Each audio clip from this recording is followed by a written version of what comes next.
to Season 4 of the podcast. I'm your host, Amanda Blackwood. If you've never listened to my podcast before, then welcome to you, and please hit that subscribe button. It's hugely beneficial to us podcasters. As many of you know, I wrote my autobiography as a survivor of human trafficking called Custom Justice, but if you didn't know, you do now. Keeping in line with that, this entire season has been focused on interviewing other people who did or plan to write about their own experiences as trauma survivors and how they overcame their past. As much as we all hate commercials, they are a necessary evil these days. That's what keeps the show on the air. You can also show support by purchasing one of my mini books, or donating through PayPal, or leaving a review on whatever platform you listen to this podcast on. You can find the links for the books or donation options in the podcast description, of course, as well as the links to the guest. As always, a portion of the proceeds from this podcast do go to local organizations that help fight human trafficking. Hey folks, welcome back to the podcast. As always, I'm your host, Amanda Blackwood. I have with me today a pretty amazing guest who's overcome a lot of stuff. I'm going to have him tell you that story because he's going to do a better job of it than I will. His name is Dallas Goodlet, and he's coming to us from Colorado Springs right now. Dallas, how are you doing? I'm doing great, Amanda. Thanks for asking. And how are you? Fantastic. And I'm excited to actually have you on my show. I know we tried to record previously and there was a lot of stuff going on. But we're finally together. We finally get a chance to do this. And this is awesome. Dallas, can you tell me, where did you grow up? Where are you originally from? So Kansas City, Missouri. Well, I grew up in a small town called New Market, Missouri. It was actually considered a village because we didn't have our own zip code. So we had probably about 60 people in the town, but it's a small town. It's about 30 minutes north of Kansas City, Missouri. So obviously most people have heard of Kansas City. So I kind of just tell them that's where I'm from, is Kansas City, Missouri. Yeah, that seems like it might be a lot easier, huh? Right. Yeah, I know what it's like being from a small town. I once lived in a town of 162 people. Yeah. Pretty tiny. Yeah, the town over next to us, it only had 350 people, so we had to use their zip code. But yeah, the town I grew up in had like less than 100 people, so it was small. Wow. So what was the major catalyst of the trauma that you had to deal with that kind of sent you on this road that you've been on ever since? Well, the major catalyst, I would say, can you define that? Like, just what was the trauma that you had to overcome? Yeah, the major trauma I had to overcome was just being adopted. That was very traumatic in itself, just not knowing who my biological family was. But I would say B, more of the major trauma was when I was 19 years old and found out who I believe were my biological family this entire time. They, in fact, were not. So, yeah, just being adopted was hard enough, but being at age 19 when I found out everything that I thought I knew I didn't know, that was the major point in my life that really, was very, very traumatic that I had to get over. Wow. So yeah, that age really sent me into a spiral of, drugs and alcohol addiction, and really just no value in my life. So yeah, like I say, it was hard enough being adopted, but knowing that at 19, hard. I bet. I mean, that doesn't sound like that would be really a fun conversation to have with anybody. Did you find out from your adopted family, or did you find out through your own research? Well, no, it was kind of a Freudian slip almost from my dad. Yeah, so I was kind of background when I kind of break my life up into chapters, like 5 chapters, and I tell people chapter 1 was I was 5 years old. My mom tells me at that time that I was adopted, and she didn't really get into a whole lot of specifics, and I'll tell you about that later why she didn't. But at 5 years old, she just explains that I'm adopted. She explained who the family was that they adopted me from. And this family, they only lived about 10 miles away. So I grew up playing sports, I wrestled, and I would see this family at wrestling tournaments. I saw who I believed were my biological mom and dad. I saw who I believed were my biological brothers. So I at least felt like growing up, I at least had that closure of knowing. So they didn't get into specifics. So from like 5 to 19, I just, got in a lot of trouble at school. I never really felt like I belonged anywhere. I felt like, my own biological parents didn't want me. Who does want me? Nobody does. They gave me up. Why as a kid, you just don't understand why somebody would do that to you. Right. So yeah, that was just a very hard time in my life. And then at 19 is when I was working at a Kmart at that time, and I'll never forget it. It was imprinted in my brain. But I was working in the garden section of a Kmart. If people are older, they remember Kmart's. I was working at a Kmart, and who I thought was my biological mom had came in that day to talk to me, and gave me her phone number. I had severe anger problems growing up, and I saw her. I took the number respectively. And I just said, sure, I'll get a hold of you at some point, with no intentions of ever getting a hold of her. So I took the number, put it in my pocket. And that day I went home and I was talking to my dad, and her name was Beth. And I looked at my dad and I said, Beth came into the store today, Dad. She gave me her number. And I just, I don't know why she does this. I don't want to talk to her. And my dad looked at me and he said, Dallas, Beth's not your biological mom. And the way I explain that to people is like, if you ever see like a war movie and like a landmine goes off and it's like slow motion and the person's like disoriented, that's like how I felt my inner being was, my identity, like anything I knew that I even thought I knew, it just exploded. I mean, my mind it just blew up. And so I looked at him. I mean, I just had this, just state of confusion. Like, what do you mean? What are you talking about? So from like 19 to about 24, I mean, I just went crazy with the drugs and the drink, and it's just self-destructive behavior as you can get.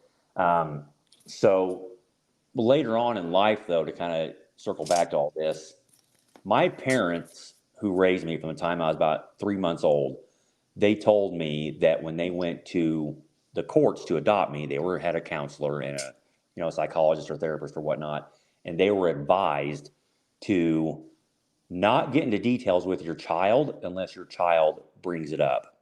Well, there's a problem there, because anybody that's adopted has this immense feeling of shame, and it's really embarrassing. Because I mean, again, it's like if you have a significant other and they dump you, you have this like, why'd you dump me? I mean, am I not good enough? Well, imagine your parents doing that. So when your parents do it, you don't even want to talk about it. I mean, I never wanted to even bring up being adopted. I mean, I would go into extreme fits of anger. Like if somebody brought it up at my school, I mean, it'd be an instant fight. I just didn't want I did not want to talk about it. So they advised the parents who adopt the kids, they advise them never bring it up unless your child asks. So I didn't know that for a long time, because I never want to talk about it. So from like 19 to 24, again, I just went on a complete self-destructive path. And it wasn't until later where I opened up and talked to my parents, and they explained to me that was the case. So for about 5 years, I took it as they just lied to me. How could you lie to me? Why would you do that to me?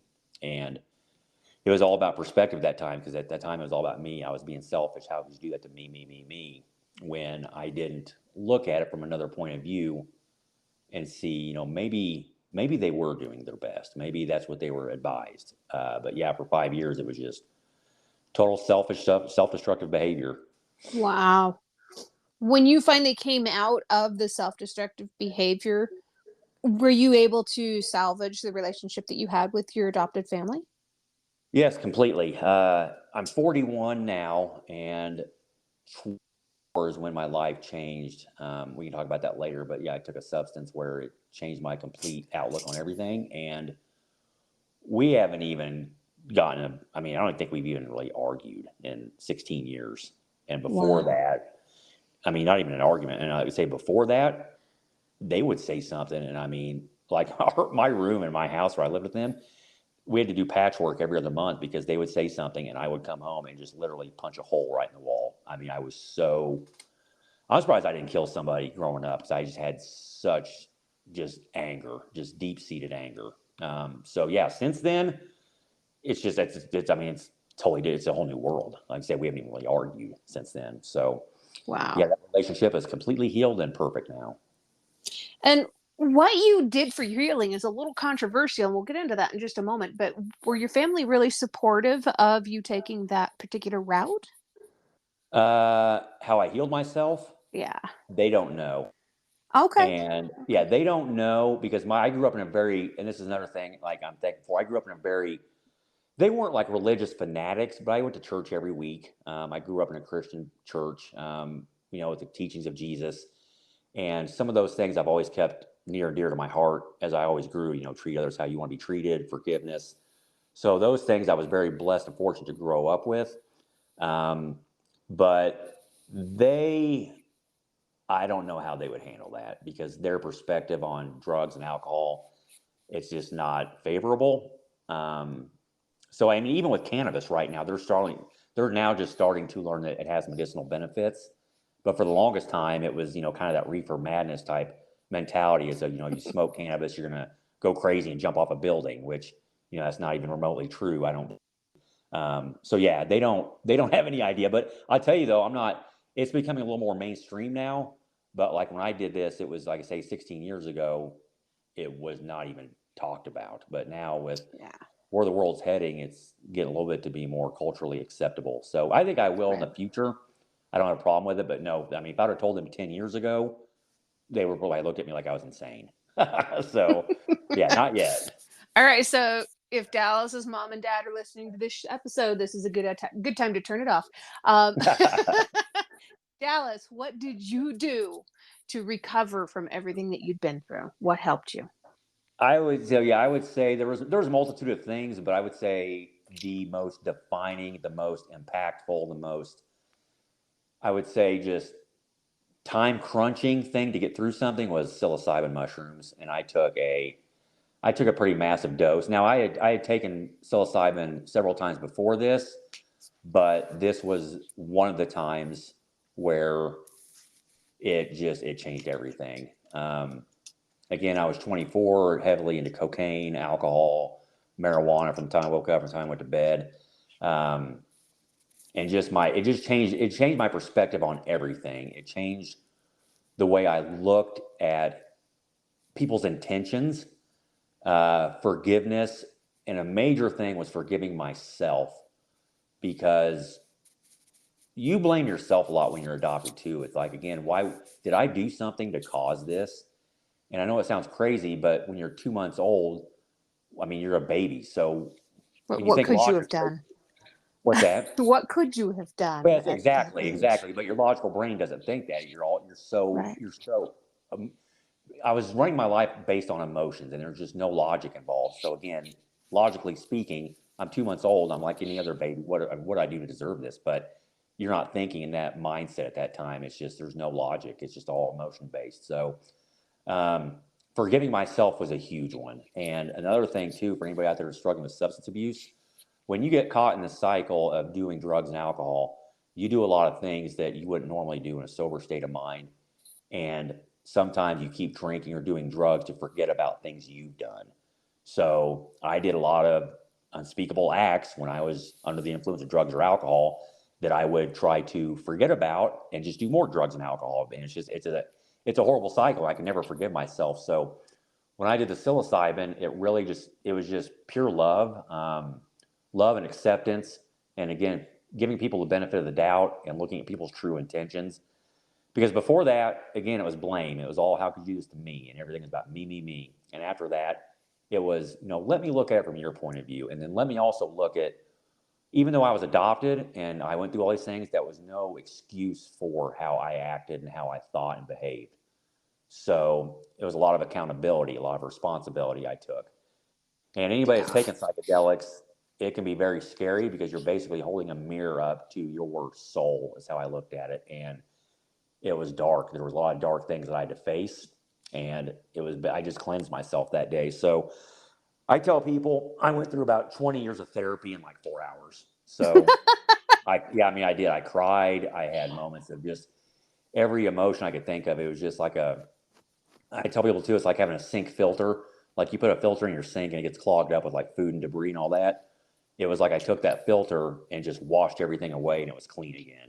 And now I could just have all these emotions pass through there in a clean manner rather than be clogged up with, all these things that were inside of me internally. So it changed everything very, very rapidly, and everything that was negative switched to a positive. And I've never been the same since then, in a good way. Now, is this something that people can do under the watchful eye of a physician if they choose to? I would highly recommend. I've also heard of people having, and I had plenty of what you call a bad trip, but some people, I mean, I just saw a story the other day where a guy went to a festival in, I think, Washington State, and was on mushrooms and shot and killed like three people and shot his girlfriend. Well, because he thought the world was ending. And I read that article, and metaphorically speaking, your world is ending because you're not the same person after you do these. So you have to be careful and know that you're under the influence of a very strong substance, and also understand that you'll come out on the other end. But that's like ego death. So when that guy shot and killed these people and he thought the world was ending, and that was it, his world was ending. His ego was dissolving right before his eyes. And for some people, that could be too much to take. So I think if people take that in a supervised setting, it's completely life changing. It could change the world. But you really have to be very, very careful not to take those, especially if you have deep, dark demons. I mean, because they're gonna come to the surface. You can't escape it. So, but yeah, it can be very healing. And Colorado has decriminalized mushrooms now, and then Oregon is another state. So,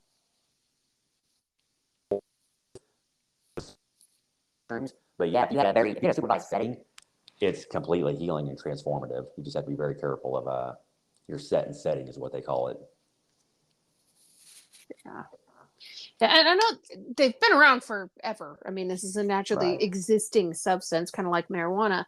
Back in the 1950s, there were experiments done with mental health with LSD, which is similar in the fact that it is a mind-altering substance that can have a hallucinogenic effect. And somebody very famous back in the 1950s underwent this therapy and was a huge proponent of it. His name was Cary Grant. Cary Grant had the same kind of abandonment issues from childhood. Ran away and joined a circus and had to deal with his own demons for a long time in his life. I think there's something to the, finding out how these substances can alter your perspective and change your life in significant ways under the watchful eye of the physician, like we were saying. And I think you're right. I think Colorado is one of the few states that has decriminalized it, but I would still be, right on board with you saying it's best to do this under a physician's watch, because it can be frightening and dangerous to go through something like this alone. Yes, and I've told people, like, I've seen heaven and I've seen hell on psychedelics. Like, I've been in a state where, to me, that's what heaven's going to be like when I die. It's just, there's nothing but, like, money doesn't matter, sex doesn't matter, food, like all these things that we define ourselves as humans and these needs, they don't matter. It's pure love. Like, I was blanketed like in a warm glow and just of love, and that's what I felt God was like. And then I've also had it the opposite end, where I was in straight up hell. Like, if there's a hell, I was in it. And it was just lonely, cold, depressing, dark. It's hell. And if you don't know how to navigate your way out of that and just kind of hold on for the ride, I mean, you might end up killing yourself. So yeah, I would never recommend anybody just, go do it, because it's life changing, So, and it could be life changing in a good or bad way. Like I say, that guy shot and killed people because he went crazy. So, and if that guy, if that guy would have taken those in a supervised setting, it probably been way different. But he didn't, and now his life has changed, and obviously other people's are for the worse. Yeah. And how did the physical exercise play a role in your life? Yeah, so that was another thing I would recommend to anybody is this is safe for anybody to do. So I say the other major thing that really helped me get over the drug and alcohol and just my mental state was, of all things, it was walking extremely long distances. And I'm not talking walking like a mile or two and going back home. I'm talking 5 miles, 10 miles a day. I've walked over 30 miles in one day before. And when you do that, there's a couple things that helps with this. Number one, you're abstaining from the substance, and you can't even do it. So like cigarettes, I was hooked on nicotine for over 20 years. I smoked over a pack of cigarettes a day for 20 years. Cocaine was another one, and alcohol. When you go on these long, the only discipline you have to have is, like, for cigarettes, that was the first thing I quit when I went walking. And I knew, I'm like, if I could just leave my house and get away for 5 or 6 hours a day and go walk, I can't smoke. And so the only discipline I have to have is I don't, pick a nasty cigarette butt off the ground and smoke that, which I wouldn't do that. So I'm thinking if I can just leave the house and go walk and get out in nature, get out in fresh air, clear my mind out, I won't smoke anymore. So I did that probably a month, and then just all desires for cigarettes, it was just gone. I mean, I could breathe better. And again, it was the biggest thing was getting away from that substance.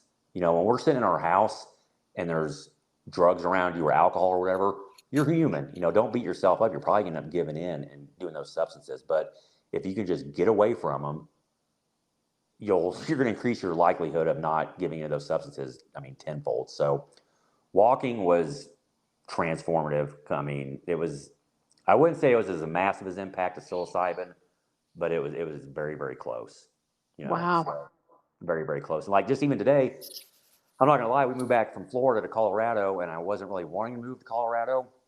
Back, it's a beautiful state, but I fell in love with Florida, the sunshine, the warm weather all year, and being somebody that was still smoking cannabis all the time, it was just good for me to get out and get away from all that stuff. So when we moved back here, I was a little bit worried about falling into old habits.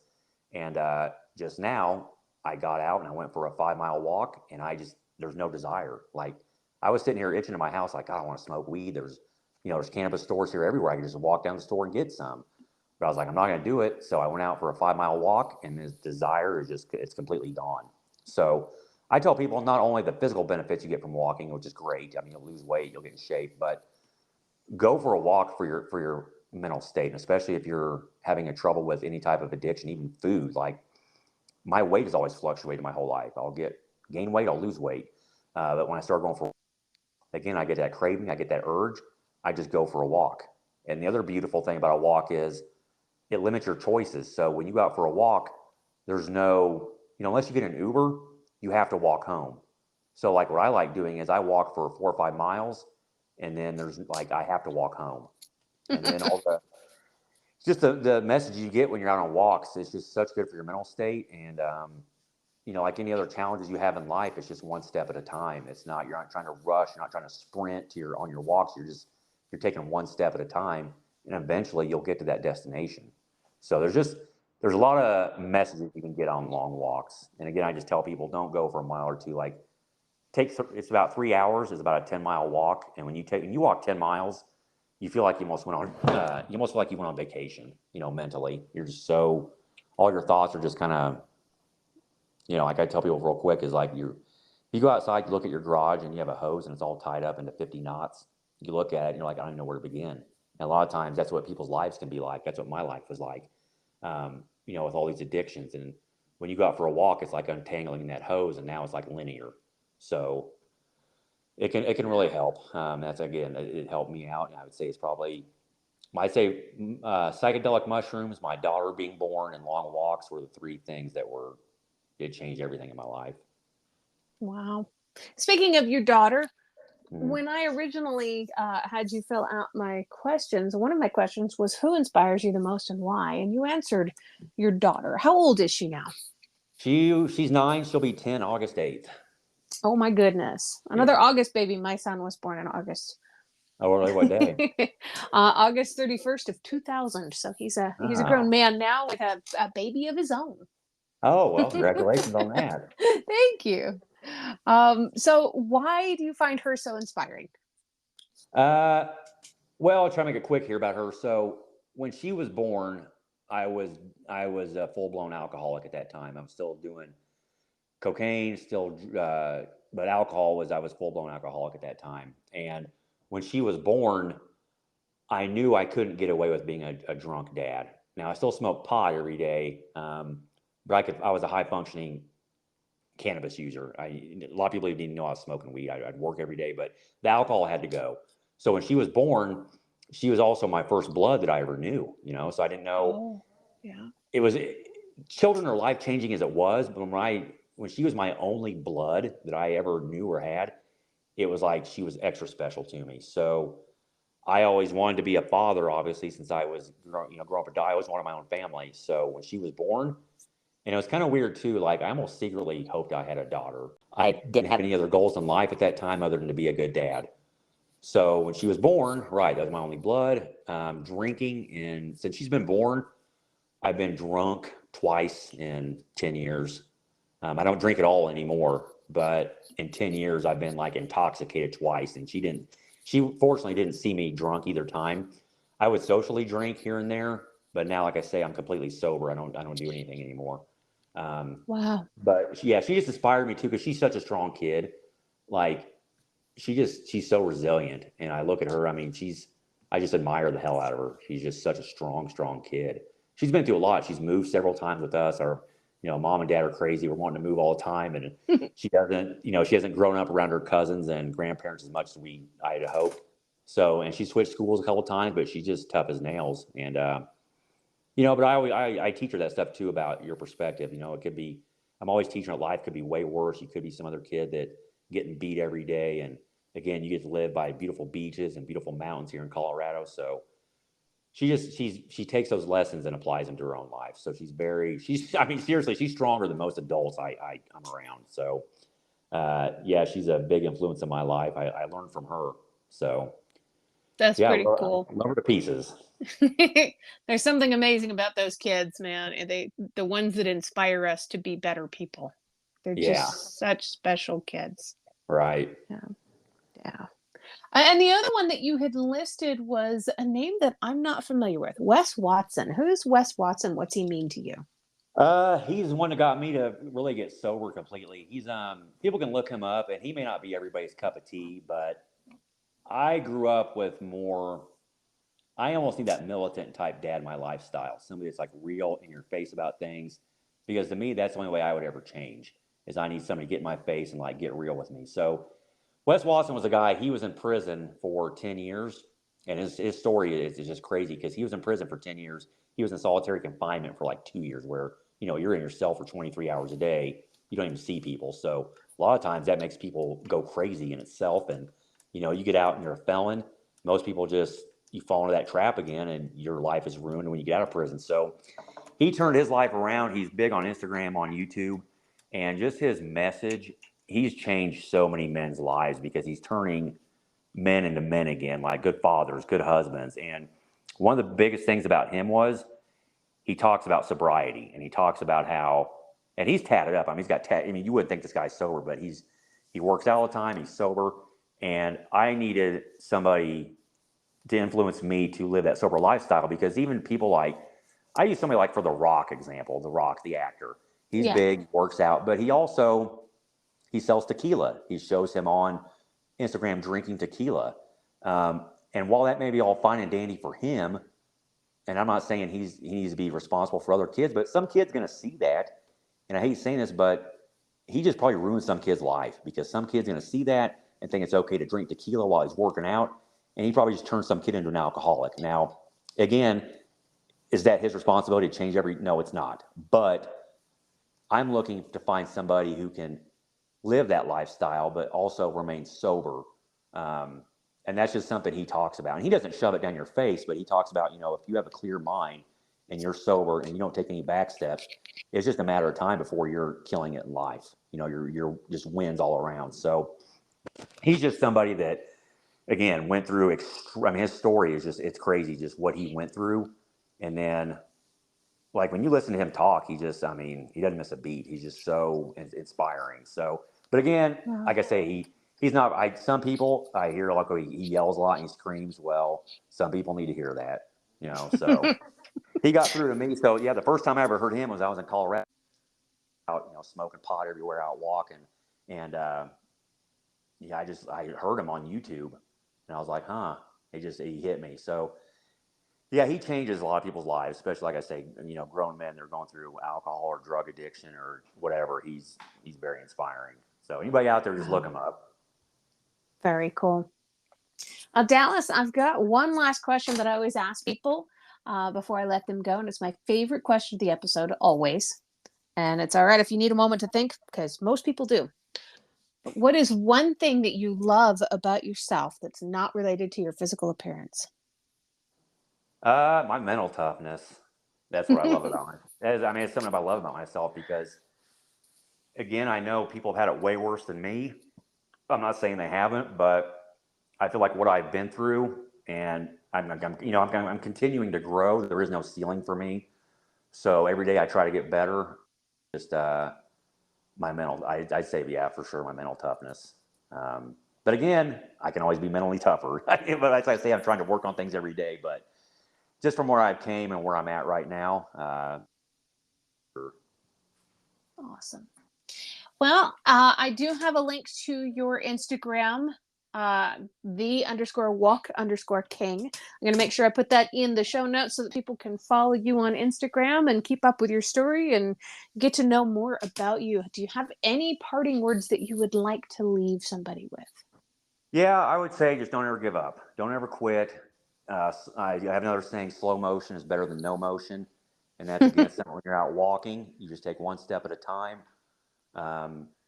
Believe out, you do the right things, and it may take a year, it may take 2 years, it may take 5 years, who knows, but you'll eventually reach that. And it's, if you're struggling out there with drugs or alcohol or depression, even if it takes 5 years, that's going to be a hell of a lot better than where you will be at in 5 years if you don't change. So just, don't quit, don't give up. Awesome. Thank you so much for joining me today, Dallas. I really appreciate you, and I love your journey.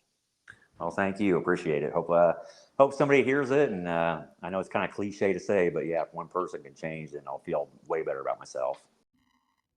If you've enjoyed tonight's episode, please make sure you check out the episode description. There you'll find links on how you can learn more about this guest, links to connect with them on social media, and how to support the podcast. Remember, I don't get paid to do this.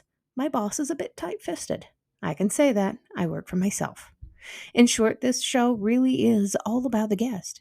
If you've enjoyed their interview, please feel free to let them know. You can also tune in to my other podcast, Growth from Darkness, which is co-hosted by a lovely lady from Australia. We talk about what trauma responses are and healthy ways to move beyond the past. For more information, just go to growthfromdarkness.com. You can also follow us on Facebook at facebook.com/growthfromdarkness.